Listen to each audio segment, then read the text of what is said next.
우리는 하나님의 큰 기쁨입니다. 아멘. 우리는 하나님의 큰 기쁨입니다. 아멘. God is good all the time. 오늘 우리 사랑하는 전필홍 목사님을 함께 해주셔서 감사를 드립니다. 사모님 감사합니다. 환영합니다.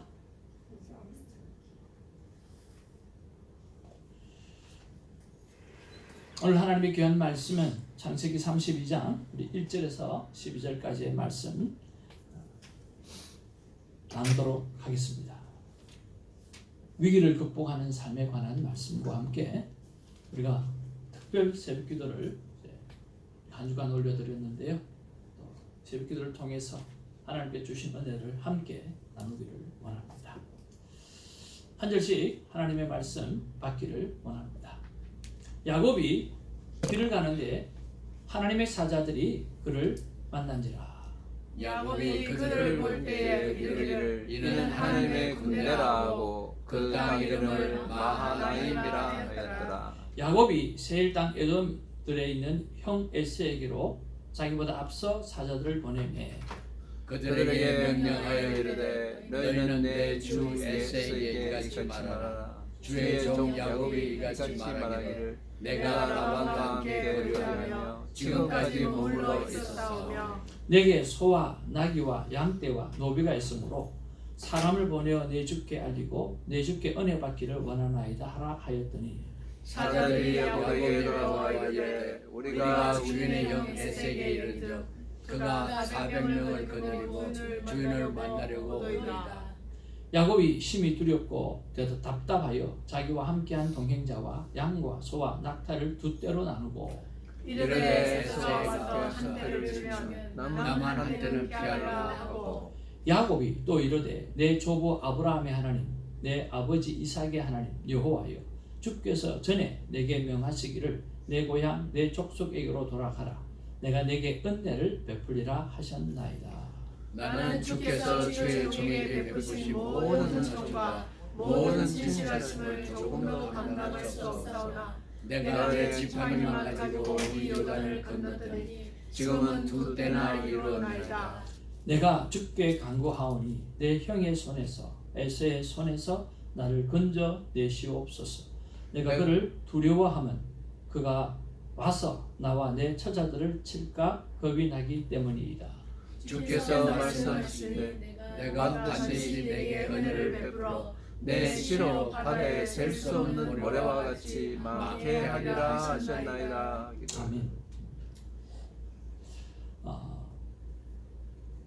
저와 여러분의 인생의 해결사는 하나님밖에 없는 줄로 믿습니다.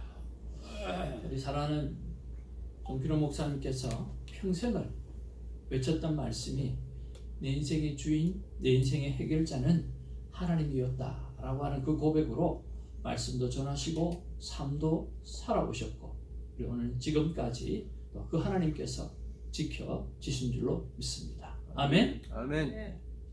오늘 말씀에 보면 야곱이 큰 위험에 빠져 있습니다. 그가 큰 위협에 빠져 있는데 그가 그 큰 위험 속에서 하는 말은 바로 이 말씀이었습니다. 내가 11절에 내가 주께 간구하오니 내 형 에서의 손에서 나를 건져내시옵소서. 내가 그를 두려워하면 그가 와서 나와 내 처자들을 칠까 겁이 나기 때문이다. 주께서 말씀하시니 내가 반드시 내게 은혜를 베풀어 내 씨로 바다에 셀 수 없는 모래와 같이 많게 하리라 하셨나이다 하기를 라고 말씀해 주고 있어요. 자, 오늘 에서는 큰 위험을 만났어요. 큰 걱정거리를 만났어요. 형 에서가 그 얼마나 보골이 났겠어요. 장자의 죽분도 또 빼앗기고, 그죠? 그리고 축복도 오늘 빼앗기고, 그래서 이를 갈고 있는데 그 시간이 20년이 지나도 그 화가 사그러들지 않았다고 하면 얼마나 화가 났고 얼마나 분했는가라고 하는 거죠. 그리고 얼마나 무서웠는가라고 하는 것도 생각해 볼 수 있습니다. 400명이나 끌고 와서 원수를 갚고자 하는 그런 마음이 그 안에 있었다고 하는 거죠. 오늘 그 분노를 생각하면서 그는 동생을 어떻게 보면 쳐 죽이려고 아마 생각하지 않았나 생각을 합니다. 야곱은 그 모습을 바라보면서 그는 삶의 변화가 있었습니다. 처음에는 그런 식으로 살았지만 또 라반을 통해서 엄청난 자기와 비슷한 일을 당하고 난 다음에 그는 변화되기 시작했고 하나님 앞에 성숙하기 시작해졌습니다. 그러고 난 다음에 그는 돌아가면서 오늘 에서 형을 만나야 될 큰 두려움과 큰 위험에 빠져 있었다라고 하는 거죠. 그랬을 때 그가 선택한 것은 한번 따라합시다. 기도입니다. 기도입니다. 두려움에 빠져 있고 위협에 빠져 있고 그리고 어쩔 수 없는 상황 속에 생명의 위협에 빠졌을 때 그가 선택한 것은 기도였다라고 하는 것입니다. 우리의 삶 가운데 여러 가지 기도 제목들이 있습니다. 삶의 여러 가지 상황들의 변화가 있습니다. 그럴 때 우리가 제일 먼저 가장 먼저 선택해야 할 것이 있다고 하면 그것은 바로 기도라고 하는 것입니다. 우리가 이 새 성전에 이사 오고 난 다음에 하나님께서 주신 첫 마음이 무엇이냐고 하면 바로 기도하라라고 하는 거였습니다. 오늘 기도로 시간을 보내어라라고 하는 것이었습니다. 그래서 특별 새벽 기도를 시작했고 이 특별 새벽 예배를 통해서 하나님께서 시간마다 큰 은혜를 우리에게 베풀어 주신 것을 생각해 봅니다. 사랑하는 성도 여러분, 우리의 삶 가운데 여러 가지 어려움을 만났고 위협을 만났습니까? 오늘 사람을 찾지 말고 오늘 하나님 앞에 무릎을 꿇고 기도를 선택하는 자 되기를 주님의 이름으로 축복을 드립니다. 오늘 11절 말씀에 보니까 내가 주께 간구하오니 라고 이야기했습니다. 그리고 12절에 주께서 말씀하시기를 이라고 말씀하고 있어요. 오늘 주님께 기도를 했고 주의 말씀을 붙잡았다 라고 말씀하고 있어요. 우리의 상황에 어려운 위협을 만났을 때 여러분 주님을 부르시고 주님을 부를 뿐만 아니라 주님께서 나에게 하셨던 그 약속을 붙잡는 그런 은혜가 있기를 주님의 이름으로 축복을 드립니다. 환경이 바뀐 것이 우리를 위협하는 것이 환경이 아닙니다. 우리의 위협하는 것이 경제도 아니고 우리를 위협하는 것이 건강도 아닙니다. 우리를 위협하는 것이 단 하나 하나님과 멀어지는 것입니다. 어떻게 하든지 하나님과 가까이 지내시는 저와 여러분 되어지기를 주님의 이름으로 축복을 드립니다. 이번 새벽을 통해서 하나님께서 주시는 말씀들이 여러 가지가 있었지만 특별히 기도의 목적이 응답이 아니다라고 하는 거였습니다. 자, 한번 따라합시다. 기도의 목적은 응답이 아니다. 응답이 아니다. 여러분, 목사님, 기도하는데 응답이 목적이 아니면 기도를 왜 합니까? 라고 하는 거죠. 여러분, 기도를 왜 합니까? 우리가 부모님과 자식들이 살아가고 있지만 자식들이 부모한테 요구하는 것이 왜 요구하죠? 그것들이 필요하기 때문에요. 그것들이 갖고 싶기 때문에요.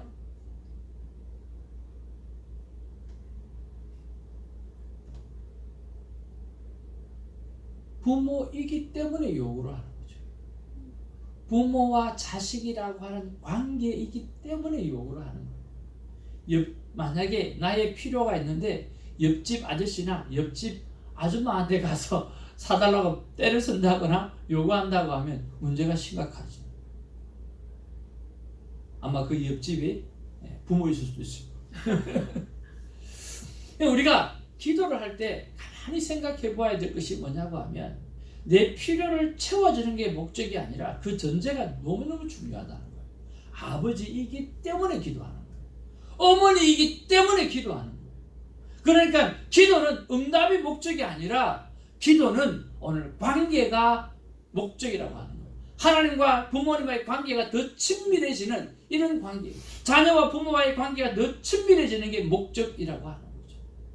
오늘 부모한테 뭔가를 구한다라고 하는 것은 부모이기 때문에 그러한 친밀감이 있기 때문에 그런 믿음이 있기 때문에 구해서 또 부모님이 때로는 안 된다라고 하고 이야기해도 실망은 되지만 부모님과 떠나지는 않아요. 안 된다고 해서 부모를 다 떠난다고 하면 지금 자식들이 한 명도 안 남아있을걸요. 그렇잖아요. 그래서 여러분, 우리의 기도의 목적이 응답에 있지 않기를 주님으로 축복을 드립니다. 그러면 우리의 기도의 목적이 무엇이어야 하는가라고 합니다. 오늘 야곱이 하나님 앞에 기도를 선택하고 하나님 앞에 은혜를 선택했다라고 합니다. 오늘 상황이 아니라 상황을 바뀌어갈 수 있는 것이 하나님에게 있다라고 하는 믿음을 가지고 하나님 앞에 달려간 것입니다. 그래서 기도의 목적은 응답이 아니라 기도의 목적은 내가 더욱더 든든한 아버지가 생긴 것에 대해서 감사하는 것입니다. 기도라고 하는 것에 응답의 목적이 아니라 내 말을 들어주는 참 경청자가 생겼다라고 하는 데에서 큰 감사라고 하는 것입니다. 여러분, 우리는 말할 때가 잘 없지 않습니까? 부부지간에도 말할 때가 없고 또 부자지간에도 말할 때가 잘 없고 말하고 싶어도 그렇게 눈치 보면서 이야기하지 못할 때가 참 많이 있지 않습니까? 지난번에 아들을 만나러 미시간에 가서 한 목사님을 만났습니다. 그리고 그 목사님과 아들과의 미팅을 주선해 주었어요. 물론 아들은 원하지 않았어요. 원하지 않았지만 목사님과 이렇게 주선하게 되어져서 밥도 사주고 커피도 먹고 그러면서 이런저런 이야기를 나누었어요.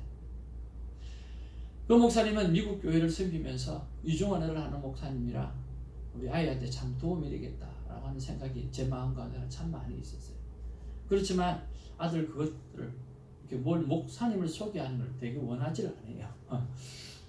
마음에 부담이 많이 가서 그런가 봐요.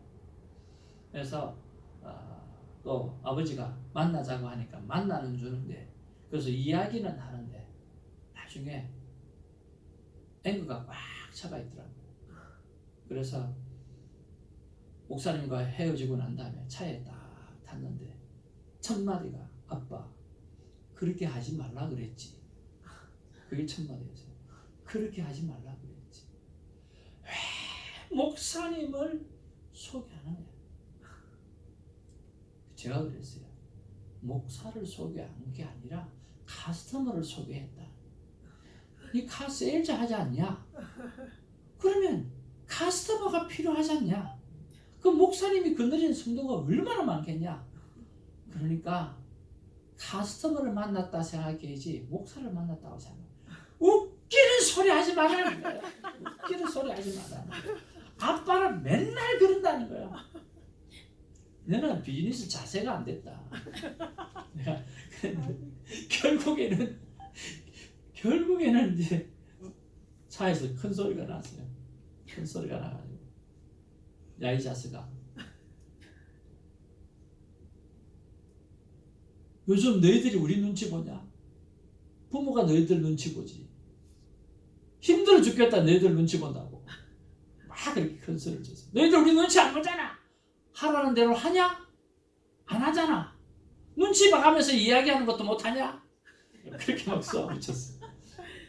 근데 오늘 아침에 전화가 왔는데 제가 이번에 생일을 맞이해가지고 아이들한테 윗돌이 한 벌을 다 사달라고 하면 안 되고 큰 딸한테는 윗돌이, 작은 딸한테는 바지, 그 다음에 막둥이한테는 그냥 성교비, 그리고 우리 아내한테는 양말 그렇게 사달라고 그랬어요.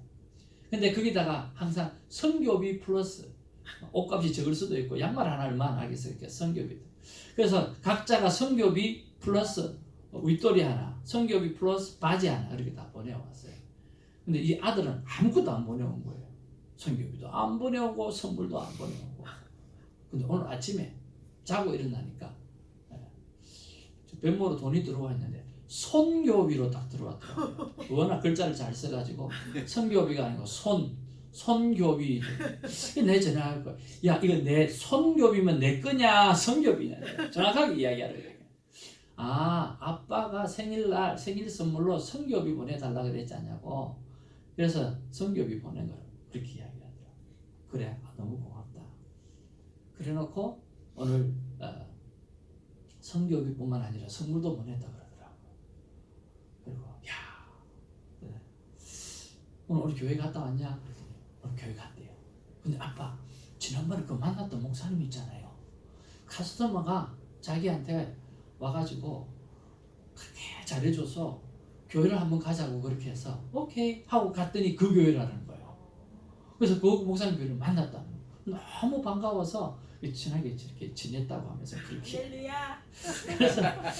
그래서 내가 요 바가지를 얻어먹고 걔한테 그것 때문에 바가지를 얻어먹는데 또 만나갖고 또 기분 좋은 날 이렇게 만나서 예배 잘 드리고. 그리고 얼마 전에 자기 집에 들어오려고 했던 18살짜리 아이가 그 총에 맞아 죽었거든요. 총에서 맞아 죽어서 되게 상처가 컸던가 봐요. 그래가지고 같이 사는 동생한테 같이 교회 가자 해가지고 그 아이하고 다 같이 이렇게 교회 가서 은혜를 많이 받았던가 봐요. 할렐루야. 그래서 선교부를 250불이나 보내고 미쳤어요. 그래서 이런 것들을 우리가 쭉 바라보면서 우리에게는 환경이나 경제나 건강이나 이런 것보다 더 중요한 게 바로 내 말을 들어주는 경청자가 있고 또 나에게 가장 필요해 주시는 것을 공급해 주시는 하나님이 있다라고 하는 사실을 우리가 믿는 것이 참 중요하다는 생각을 해봅니다. 한 주간 내내 기도에 관한 설교를 준비하고 그리고 마지막 주시는 메시지가 바로 그거였습니다. 혜정아, 응답이 목적이 안 되었으면 참 좋겠다. 너가 구하는 것 다 들어주었다고 하면 넌 아마 이 자리에 없을 거다. 그러니까 응답을 목적으로 두지 말고 관계의 목적으로 두고 친밀함의 목적을 두고 그렇게 살아갔으면 좋겠다 하는 말씀해 주셨어요. 여러분, 든든한 아버지가 생기고 또 내 말을 들어주는 건전한 경청자가 생기고 또 나와 함께 하시는 분이 생기고 또 나에게 꼭 필요한 것을 공급해 주시는 공급자가 생긴다라고 하는 자체만 해도 충분히 우리는 기도해야 될 이유가 있다라고 하는 것입니다. 때로는 우리는 금식의 기도를 하게 되었습니다. 금식을 하게 되면 하나님 우리에게 자유함을 주시고요. 금식을 하게 되어지면 회개하는 나도 몰랐던 것을 회개하게 하시고요. 그걸 금식을 하게 되어지면 하나님 앞에 올바른 것을 선택하는 그런 일들을 만나게 되었습니다. 오늘 본문 말씀 속에서 오늘 야곱이 선택한 것은 내 주께 기도하는 것이었고 내 주의 은혜가 필요하다라고 하는 하나님의 은혜의 필요함을 강구했습니다. 오늘 저와 여러분들이 기도의 삶을 살고 어떤 문제를 만날 때마다 하나님 앞에 솔직함으로 나아가서 기도의 시간을 누리시기를 주님으로 축복을 드립니다. 한 주간의 기도를 마치고 난 다음에 하나님이 주시는 말씀은 바로 그겁니다. 내 기도 시간을 늘리라라고 하는 거죠. 결론의 말씀을 올려드립니다. 하나님께서 오늘 우리에게 주시는 말씀은 같이 한번 읽기를 원합니다. 시작. 나와 사귐의 시간을 더 많이 가지자. 그렇죠. 우리는 여러 가지 시간들을 보냅니다. 그러나 우리에게 제일 많이 있어야 될 일은 바로 기도 시간입니다. 여러분 기억하시죠? 운전자를 잡으면 어떻게 하라고요? 우리가 가야 될 목적지를 위해서 기도하는 거죠. 내가 만나야 될 사람을 위해서 기도하고 내가 만나야 될 장소를 위해서 기도하고 운전자를 잡으면 그 차가 가는 그 목적지를 위해서 여러분 꼭 기도하기를 바랍니다. 여러분의 영혼을 여러분이 샤워할 때 여러분의 영혼이 깨끗하게 씻음받을 수 있도록 오늘 아침에 큐티했던 말씀이 어떤 말씀인가 그런 것들을 생각해 보면서 그렇게 기도하는 시간을 가지고 가라고 하는 거죠. 우리는 매일 자고 일어납니다. 잘 때 하나님 오늘 하루를 지켜주셔서 감사합니다. 눈을 뜨고 일어나게 되어지면 무릎을 꿇고 나와 함께 하시는 하나님 그 사랑합니다 라고 사랑의 고백들을 올려드릴 수 있고 무엇을 하든지 간에 항상 기도가 먼저 되어져서 하루 14시간 가운데 제일 많은 것이 기도하는 시간이 되어지기를 주님으로 축복을 드립니다. 나와 사귐의 시간을 더 많이 가지자. 하나님께서 우리에게 이렇게 말씀해 주십니다. 그리고 우리 주성선교교회의 귀한 성도들에게 주시는 말씀은 저는 이 말씀으로 받았습니다. 주성교회 성도들아, 기도의 응답보다 나와 사귐이 더 사귐을 더 바란단다. 다 같이 한번 읽어볼까요? 시작. 주석교회 성도들아, 기도의 응답보다 나와의 사귐을 더 바란단다. 하나님께서 우리에게 주시는 메시지입니다. 다른 것이 아니라, 다른 것을 선택하는 것이 아니라 내 삶이 기도가 되어지고 기도의 습관이 내 삶이 되어지셔서 하나님과의 사귐의 시간이 더 길어지는 그런 아름다운 삶이 있기를 주님의 이름으로 축복을 드립니다. 이제 또 오는 화요일부터 말씀을 전하게 되어질 텐데 바로 그것이 주님과의 사귐을 감당하는 큐티입니다. 우리가 어떻게 큐티할 것인가? 어떻게 하나님과 이 경건의 시간을 가져갈 것인가? 또 한 주간 깊게 생각해 보려고 합니다. 여러분, 새벽을 깨우는 우리가 되어져서 주님과 누구보다 친밀한 사귐이 있는 삶을 살아내는 우리 모두가 되기를 주님의 이름으로 축복을 드립니다. 기도하겠습니다. 우리 말씀 주하게 맞추어서 또 말씀을 생각하면서 한번 기도하기를 원합니다.